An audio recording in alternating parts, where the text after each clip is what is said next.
منگول سلطنت کے بانی چنگیز خان کے پوتے کا نام ہلاکو تھا۔ اس نے بغداد پر قبضہ کیا اور اسے پوری طرح لوٹ لیا۔ بعض حوالوں کے مطابق اس نے 2 لاکھ اور بعض کے مطابق 4 لاکھ انسانوں کو قتل کیا۔ اس کے بعد بغداد کی ساری قدیم مسجدیں، مکاتب اور محل ڈھا دیے۔ یہ ساری قیامتیں ہلاکو نے برپا کیں۔ اسی ظالم حکمران نے، جو بہت دور سے آیا تھا، ایک حکم جاری کیا کہ وہ بغداد کے سب سے بڑے عالم سے ملنا چاہتا ہے۔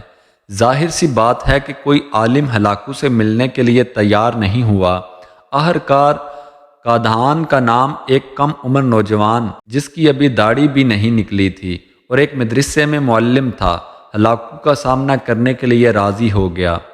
ہلاکو سے ملنے کے لیے جاتے ہوئے قادھان نے اپنے ساتھ ایک اونٹ، ایک بکرا اور ایک مرغا بھی لے لیا۔ نوجوان عالم قادھان ہلاکو کے خیمے کے پاس پہنچا اور ہلاکو سے ملنے اندر چلا گیا۔ ہلاکو نے نوجوان عالم سے پوچھا، مجھ سے ملنے اور میرا سامنا کرنے کے لیے بغداد والوں کے پاس تمہارے سوا کوئی اور نہیں تھا؟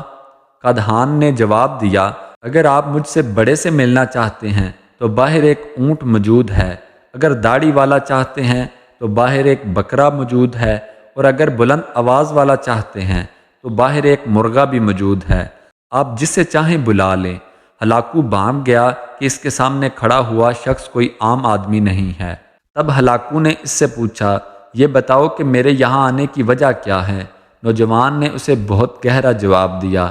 اس نے کہا، ہمارے اعمال اور ہمارے گناہ تمہیں یہاں لائے ہیں۔ ہم نے اللہ کی نعمتوں کی قدر نہیں کی، اس کی نافرمانیوں میں آگے بڑھتے گئے۔ دنیا، مال و دولت اور زمین جائیداد ہمارے دلوں میں رچ بس گئے، اس لیے اللہ نے آپ کو ہمارے پاس اپنا عذاب بنا کر بھیجا ہے، تاکہ اس نے ہمیں جو نعمتیں دی تھیں وہ ہم سے واپس لے لے۔ یہ جواب سن کر ہلاکو نے دوسرا بڑا عجیب سوال کیا، مجھے کون یہاں سے نکال سکتا ہے؟ نوجوان نے جواب دیا، جب ہم نعمتوں کی قدر جان لیں گے، ان کا شکر ادا کرنے لگیں گے اور آپس کے اختلافات ختم کر لیں گے، تو اس وقت آپ یہاں ہرگز نہیں رہ سکیں گے۔